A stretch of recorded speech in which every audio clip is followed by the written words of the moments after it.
Madame la Présidente, mes chers amis, Mesdames et Messieurs, je vous remercie de m'avoir invité, bien que nous ne fassions pas officiellement des soins palliatifs.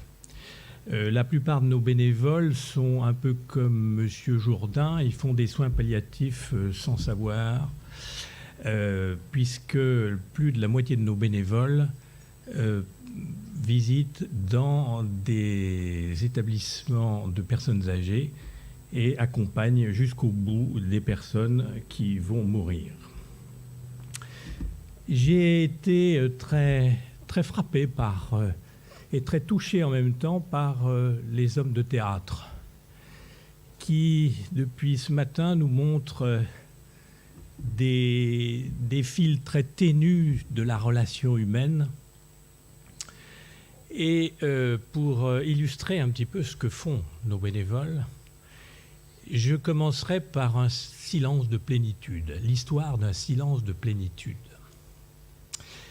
C'est l'histoire d'un bénévole qui va visiter une personne qui est en fin de vie, qui n'a pas de famille, et dont le personnel des infirmières lui disent allez le visiter.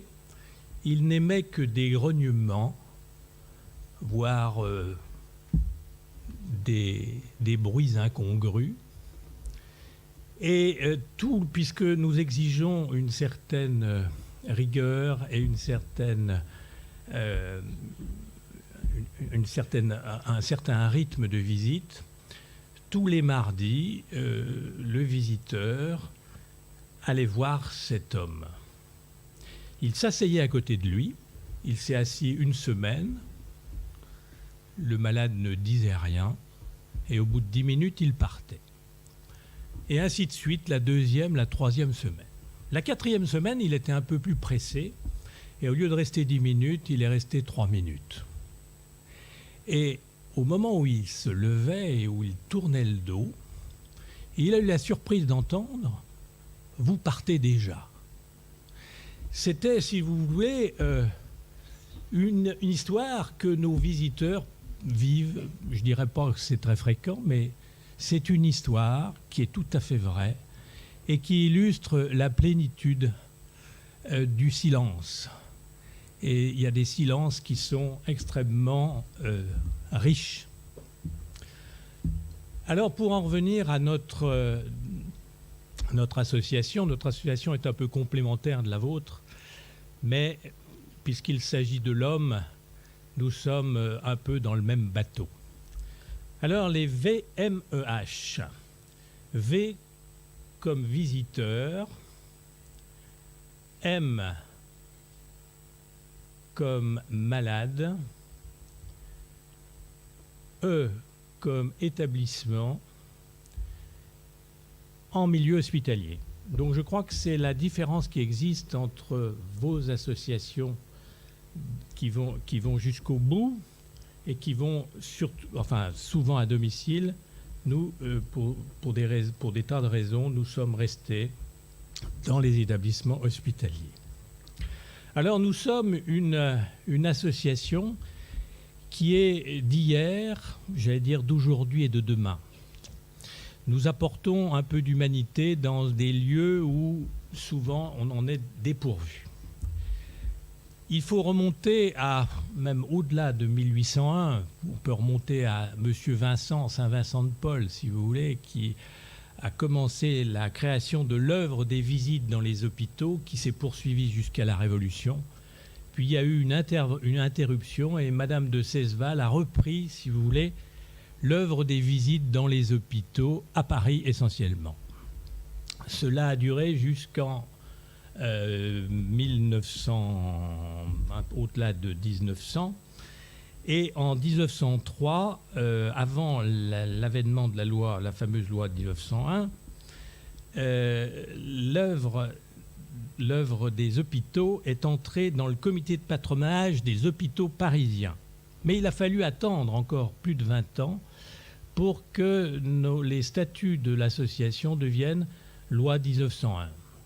Et ce n'est que 20 ans plus tard, dans les années 50, que nous sommes étendus sur la France entière et que nous sommes devenus apolitiques et aconfessionnels.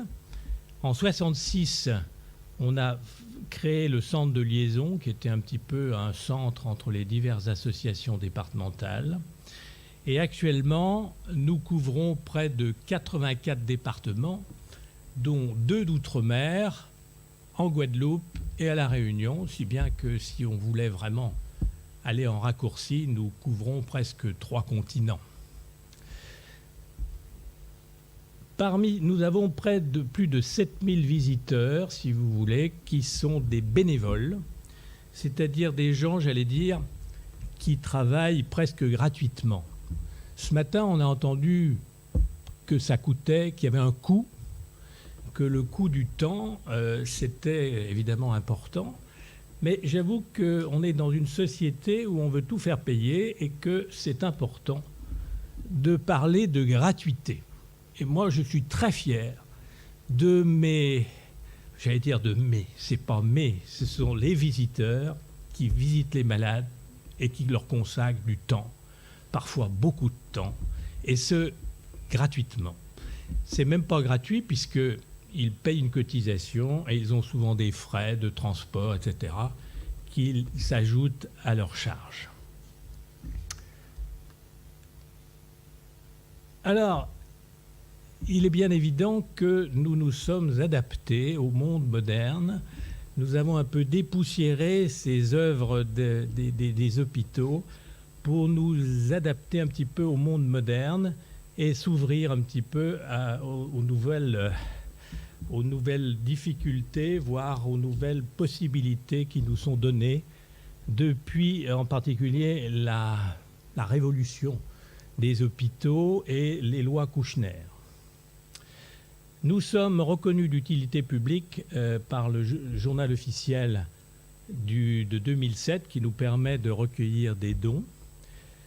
Et nous sommes, et c'est un petit peu la nouveauté, peut-être une des possibilités qu'ont les visiteurs d'évoluer au sein de l'association, nous sommes agréés pour représenter les usagers dans les instances des hôpitaux. C'est-à-dire que les usagers, puisque c'est comme ça qu'on les appelle, ont des représentants qui siègent dans les conseils d'administration, dans les CRUC, vous savez, c'est-à-dire ces associations où on évalue la qualité des soins. Donc, si vous voulez, ça, c'est une ouverture qui est tout à fait nouvelle là. Bien entendu, et c'est aussi l'actualité, il ne suffit pas de bonne volonté pour aller visiter. La bonne volonté est le premier mouvement, le premier moteur, si j'ose dire, mais il est important d'avoir une formation à l'écoute, formation au deuil. Alors, quand un visiteur rentre chez nous, on commence par tester ses motivations. Et quand on considère que ces motivations sont bonnes et qu'elles sont tout à fait tournées vers les autres, il commence son apprentissage avec un bénévole chevronné qui va le prendre sous sa coupe pendant 1 mois, 2 mois, ça dépend des impétrants. Et on va lui expliquer un petit peu l'organigramme d'un hôpital, car vous savez que les hôpitaux ont beaucoup changé ces 20 dernières années. On leur explique un peu comment marche un hôpital et on les forme, si vous voulez, à l'écoute et également à la formation au deuil. Ça, c'est pour la formation initiale.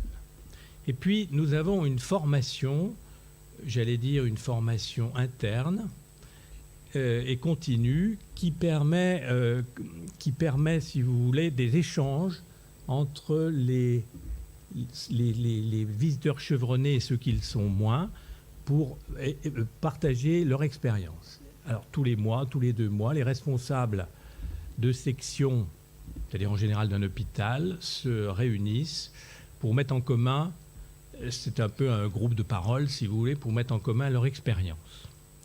Et puis, il y a des formations qui sont régionales chaque année sur des thèmes qui sont médicaux, qui sont sociaux, comme par exemple la maladie d'Alzheimer, les problèmes sociaux qui en découlent, etc., ou les problèmes juridiques. Et puis, nous avons un congrès qui a lieu à Paris et qui réunit toutes les associations départementales en novembre. Nous ne sommes pas des concurrents d'autres associations, car vous savez que les besoins sont extrêmement immenses. Et nous sommes plutôt des compléments, et nous sommes un peu vos compléments, et c'est ce que je voulais vous dire.